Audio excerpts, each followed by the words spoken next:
Tunaendelea. Mheshimiwa Waziri wa Madini, Mheshimiwa Doto Biteko, dakika 5. Mheshimiwa Mwenyekiti, nakushukuru kwa nafasi hii, na mimi kabla sijazungumza maneno mengi naomba niunge mkono hoja, lakini nimpongeze sana mtoa hoja Mheshimiwa Waziri Mkuu wa Jamhuri ya Muungano wa Tanzania pamoja na wasaidizi wake, mawaziri, Mheshimiwa Jenista Mhagama pamoja na Mheshimiwa Angela Kairuki na manaibu waziri kwenye wizara hii kwa kazi kubwa walioifanya na kwa namna ambavyo kwa kweli wamewasilisha hotuba ya ofisi ya Waziri Mkuu kwa umakini mkubwa. Mheshimiwa Mwenyekiti, niseme tu kwamba kwenye sekta ya madini yako maeneo ambayo yamezungumzwa kwa urefu kidogo na wajumbe na waheshimiwa bunge, na moja ya jambo ambalo limeongelewa hapa ni habari ya kudhibiti utoroshaji wa madini, kwamba wizara iongeze msukumo kwenye utoroshaji wa madini. Mheshimiwa Mwenyekiti, Mheshimiwa Waziri Mkuu amekuwa champion mkubwa sana kwenye jambo hili. Kama mtakumbuka, aliitisha mkutano na waheshimiwa wakuu wa mikoa wote nchini kwa ajili ya uanzishwaji wa masoko ya madini nchini, na tulikaa kwa siku 2 nzima, na yeye mwenyewe alitoa msimamo mkubwa, na hata wakati wa kwenda kuzindua soko la madini kule Geita, yeye mwenyewe Mheshimiwa Waziri Mkuu alichukua kazi hiyo ya kuzindua soko na akatoa maelekezo kwa waheshimiwa wakuu wa mikoa wote kwamba ifikapo Juni 30 mwaka huu kila mkoa kuwe na masoko ya madini mbalimbali. Kwa hiyo Mheshimiwa Mwenyekiti, Mheshimiwa Waziri Mkuu ambaye ndio mtoa hoja wetu leo, kwa kweli amekuwa msimamizi mkubwa sana wa jambo hili. Lakini Wizara ya Madini tunafanya kazi kubwa ya kusimamia utoroshaji wa madini kama tulivyoeleza. Kwanza, mambo yaliyokuwa yanasababisha utoroshaji wa madini ni uwepo wa kodi ambazo sio rafiki.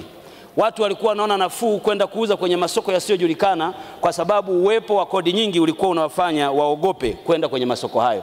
Mheshimiwa Mwenyekiti, kodi hizo ambazo zilikuwa kero kama ambavyo wao walisema, serikali imechukua hatua kubwa kabisa ya kuziondoa. VAT imeondoa, withholding tax imeondoa, ili kuwaruhusu sasa wachimbaji wetu waweze kufanya biashara katika mazingira rahisi. Lakini Mheshimiwa Mwenyekiti, tunaongeza sasa vituo vya ukaguzi wa madini. Sasa hivi tunavyo vituo 87 kote nchini. Tunataka tuviongeze mpaka vifike 166. Na kazi hii tunaanza kuifanya mapema ili tuweze kusimamia vizuri madini haya ambayo yanasafirishwa nje ya nchi. Mheshimiwa Kapufi ameelezea habari ya wachimbaji wadogo wanapoingia mikataba na wageni kwenye uchimbaji. Nataka nimtoe wasiwasi Mheshimiwa Kapufi na waheshimiwa wabunge na wachimbaji wote nchini. Serikali imewapa fursa wa Tanzania kutafuta mbia au mtu wa kushirikiana naye kwenye kazi ya uchimbaji kutoka mahali popote. Wajibu mmoja tu ambao anaye huyo anayetafuta mbia. Kwanza, lazima huo mkataba wanaoingia waulete serikalini ili serikali iweze kuangalia kama unakinzana na sheria zetu za ndani, lakini kuangalia kama Mtanzania huyu hata nyonywa. Tunayo mifano mahali pengi Mheshimiwa Mwenyekiti ambapo Watanzania wameingia mikataba na wageni. Ukienda kuangalia mwenye leseni Mtanzania, lakini kila anachopata Mtanzania ni 5% hadi 10%. Hatuwezi tukakubali Watanzania hao wakanyonywa na serikali ipo kwa ajili ya kuangalia maslahi yao. Nataka niwatoe wasiwasi na niwaombe wale wote wanaopata wawekezaji kutoka nje wawalete na mikataba yao ofisini kwetu kwenye Wizara ya Madini, mikataba ile iweze kusajiliwa ili ipate nguvu ya kisheria kwa ajili ya kusimamiwa. Sisi tutawapa kila aina ya support watakayohitaji kutoka kwetu. Ninaomba vile vile niwatoe wasiwasi wa Tanzania kwamba kuna utaratibu wa watu wanaofanya kazi ya utafiti kutengeneza taarifa za kupika ili waweze kuziuza kwa bei kubwa kwa watu kutoka nje. Jambo hilo kama wizara linatufedhesha sana, lakini zaidi sana linatuondolea imani kwa wawekezaji kutoka nje.